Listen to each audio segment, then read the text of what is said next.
Halo Sumatera Utara, selamat siang pemirsa. Sumatera Utara hari ini kembali hadir menemani Anda memperbarui informasi Anda seputar Sumatera Utara edisi Sabtu 27 Mei 2023. Bersama saya Muhammad Budi SR. Pemirsa, seperti biasa tim redaksi kami telah menyiapkan beragam informasi seputar Sumatera Utara dan inilah Sumatera Utara siang ini selengkapnya.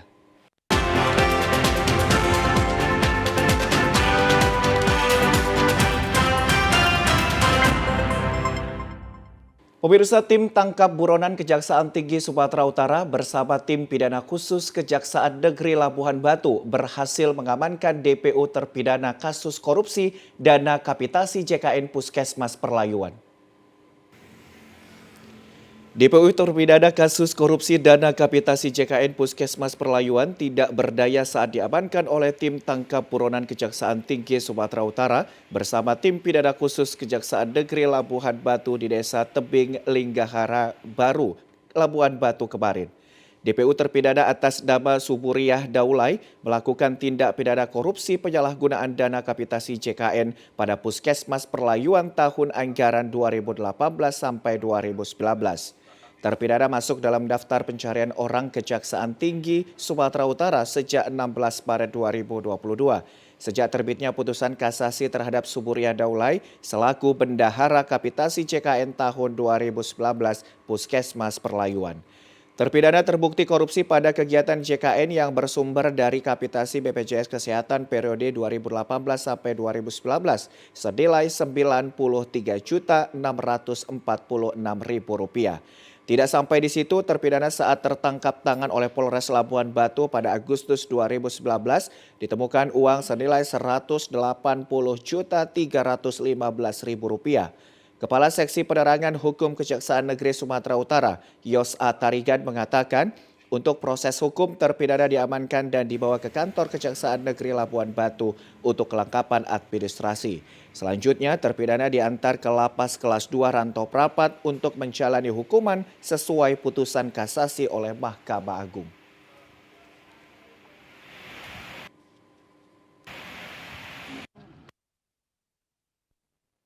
Tim Tabur Tangkap Buron Kejaksaan Tinggi Sumatera Utara bersama dengan tim Tabur dan Pitsus Kejaksaan Negeri Labuhan Batu berhasil mengamankan satu DPO bernama Suburiah Daulay. Adapun dapat kami sampaikan bahwasanya ini terkait tentang korupsi penyalahgunaan dana kapitasi jaminan kesehatan nasional JKN pada Puskesmas Perlayuan. Terpidana ini diputus dengan pidana penjara selama 4 tahun dan denda sebesar Rp200 juta subsidiar 2 bulan kurungan. Kejaksaan Tinggi Sumatera Utara menghimbau kepada para daftar pencarian orang agar segera menyerahkan diri karena tidak ada tempat yang aman bagi daftar pencarian orang dimanapun berada. Pemirsa, imigrasi kelas 2 TPI Belawan mendeportase 4 orang warga negara asing Myanmar yang telah mempunyai keputusan tetap atau inkrah dari Pengadilan Negeri Medan. Sebelum dideportase ke-4 orang warga Myanmar tersebut terlebih dahulu ditahan selama 30 hari di kantor detensi di Jalan Selebes Gang Pekong, Kelurahan Belawan 2, Kecamatan Medan Belawan, Kota Medan. Petugas imigrasi kelas 2 TPI Belawan hanya mendata guna membuatkan surat perjalanan laksana paspor SPLP untuk kembali ke negara asalnya di Myanmar. Usai SPLP dibuat, maka ke-4 orang warga negara Myanmar dikembalikan atau dideportase. Sebelumnya, ke-5 orang tersebut merupakan ABK kapal ikan asing PSF 2542 GT67 yang ditangkap kapal patroli Lantamal 1 Belawan di perairan Selat Melaka, Indonesia karena mencuri ikan tanggal 18 April 2023 lalu dan nahkodanya ditahan. Sementara ke-4 orang ABK-nya diserahkan ke imigrasi Belawan.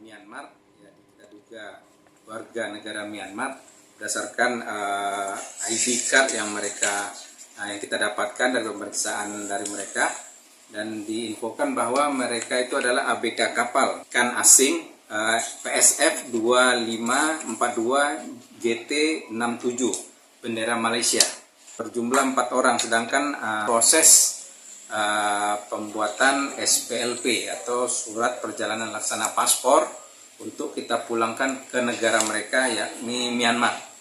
Dan proses ini masih berjalan sehingga sampai saat ini sudah 30 hari di ruangan detensi imigrasi Belawan.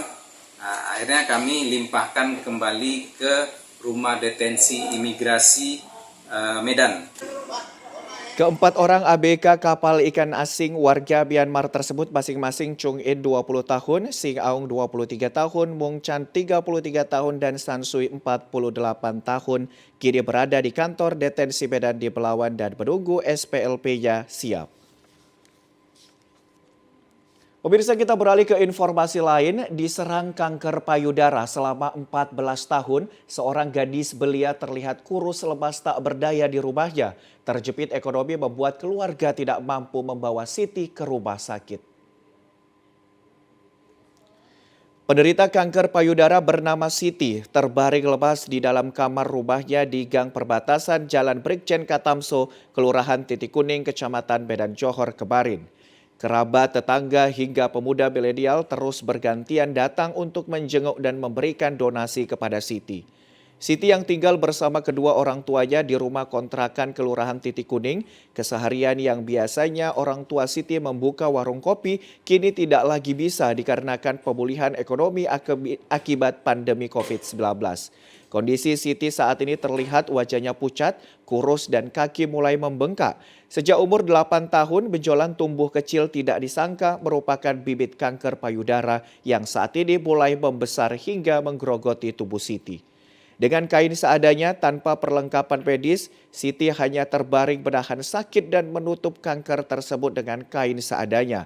Gadis belia ini yang akrab disapa Siti hanya meminta ingin cepat sembuh dan ingin membahagiakan orang tuanya. Sudah berapa lama kakak menderita penyakit kanker ini, Kak? Udah 8 tahun. 8 tahun. Gimana, Kak, kesehariannya itu yang dirasakan seperti apa, Kak? Ya kadang sakit, kadang juga ya, kadang keluar air, ya banyak lah pokoknya. Udah berobat kemana aja, Kak? Ya ke Citra Medika aja. Orang tua Siti, Aswir, mengatakan dirinya sangat khawatir dengan kondisi dan keadaan saat ini yang tidak memiliki uang untuk membawa berobat. Sekalipun memiliki BPJS, namun tidak semua biaya berobat ditanggung BPJS. Umur 8 tahun. Ya, 8 tahun tu lah. Dibilang situ aja nggak tahu. Sampai besar dia ni lah, sampai umur udah hampir 22 tahun lah. Nah, biasanya kemana-mananya bisa pergi dia pakai jilbab dia, jilbabnya agak panjang. Belum ada apa obat. Belum. Apa nanti sakit entah pening kepala nanti makan obat gede aja, itu aja lah. Namanya awak nggak apa pula nggak punya mana lah. Biaya kadang-kadang ada keluarga dibantunya oksigen untuk makan, itulah.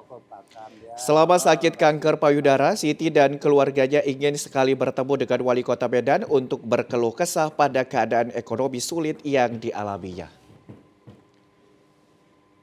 Ya pemirsa, informasi lainnya akan kami hadirkan sesaat lagi, tetaplah bersama kami.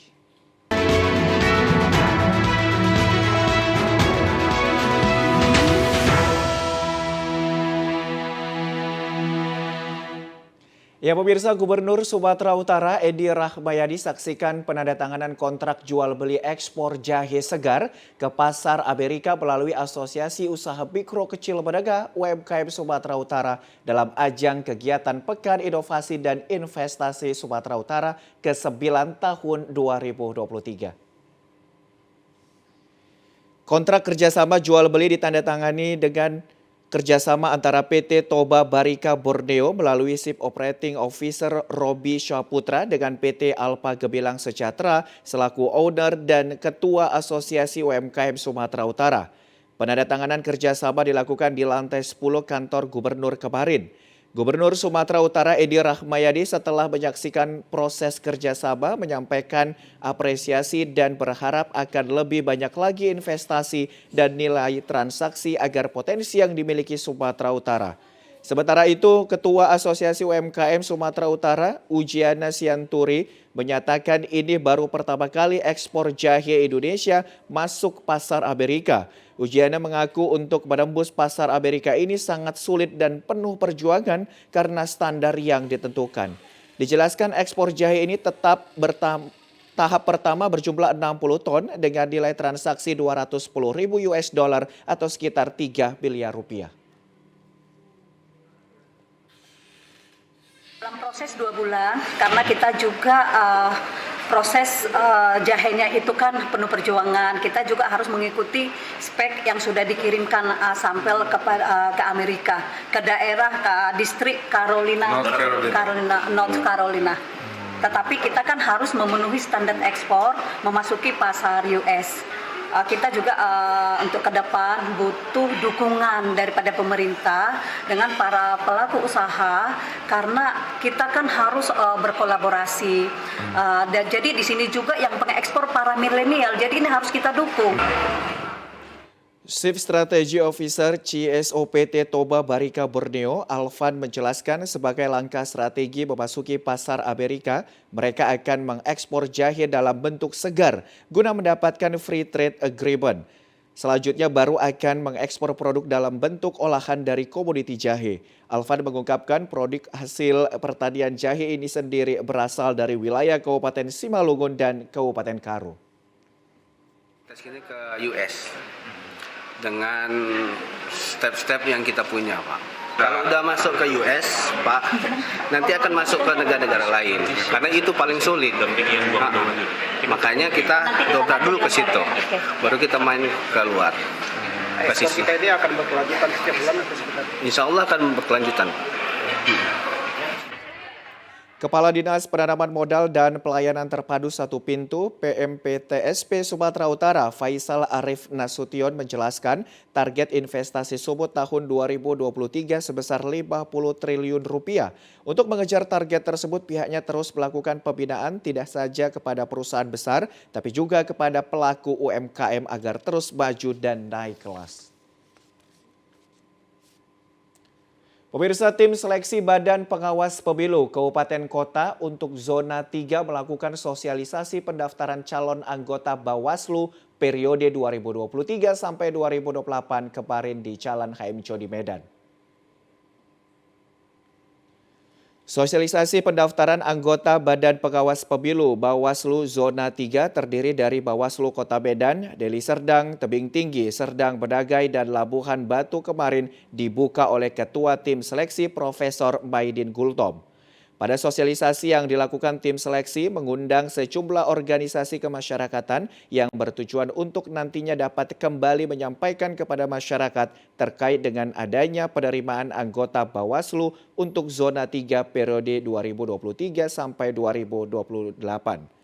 Ketua Tim Sel Zona 3 Profesor Maidin Gultom yang juga Rektor Universitas Santo Thomas Medan dalam sambutannya mengatakan bahwa tim sel tidak memiliki unsur lain melainkan murni mencari SDM yang potensial untuk mensukseskan pemilu yang sebentar lagi akan diselenggarakan di Indonesia.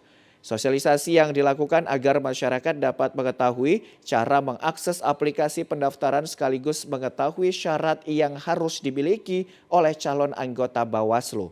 Untuk pendaftaran akan dibuka pada 29 Mei hingga 7 Juni 2023. Perbaikan berkas persyaratan 8 Juni hingga 10 Juni 2023. Pengumuman seleksi berkas 20 Juni 2023 dan tes tulis dilaksanakan pada 21 Juni sampai 23 Juni 2023. Sedangkan untuk tes psikologi diadakan pada 26 sampai 28 Juni 2023. Pengumuman lulus tes tertulis dan tes psikologi 3 Juli 2023, tes kesehatan calon anggota 4 sampai dengan 6 Juli 2023, tes wawancara 7 Juli sampai 12 Juli 2023, pengumuman hasil tes wawancara dan tes kesehatan 17 Juni 2023. Dan untuk pengumuman nama calon anggota Bawaslu Kabupaten Kota terpilih dilaksanakan pada 12 Agustus 2023. Pada hari ini telah dilakukan sosialisasi pendaftaran calon anggota Bawaslu. Jadi dalam hal ini sebenarnya sosialisasi ini merupakan kelanjutan dari tindakan-tindakan yang sudah dilakukan, yaitu memasukkan di website segala macam. Jadi mereka itu bisa mengakses apa aja syarat-syarat yang harus dipenuhi kalau dia ingin menjadi anggota Bawaslu. Saya pikir dengan tim yang sangat punya integritas yang tinggi, saya pikir itu akan menghasilkan calon-calon anggota Bawaslu yang akan duduk nantinya di anggota Bawaslu Kabupaten Kota yang dalam hal ini zona 3, Kota Medan, Tebing Tinggi, Deli Serdang, Labuan Batu, dan Serdang Bedage. Jadi saya percaya, yakin dan percaya kepada anggota-anggota tim bahwa mereka ini punya komitmen dan punya integritas yang kuat dalam rangka menghasilkan anggota-anggota Bawaslu untuk nantinya diputuskan oleh Bawaslu Pusat. Adapun tim sel yang terdiri dari Ketua Profesor Baidin Gultom, Anwar Saragi MSI, Dr. Abdul Rashid Syamsuri, Hasbullah MA, Kristina Oktavia, Hasibuan MPC. Ya pemirsa, informasi lainnya akan kami hadirkan sesaat lagi. Tetaplah bersama kami di Sumatera Utara hari ini.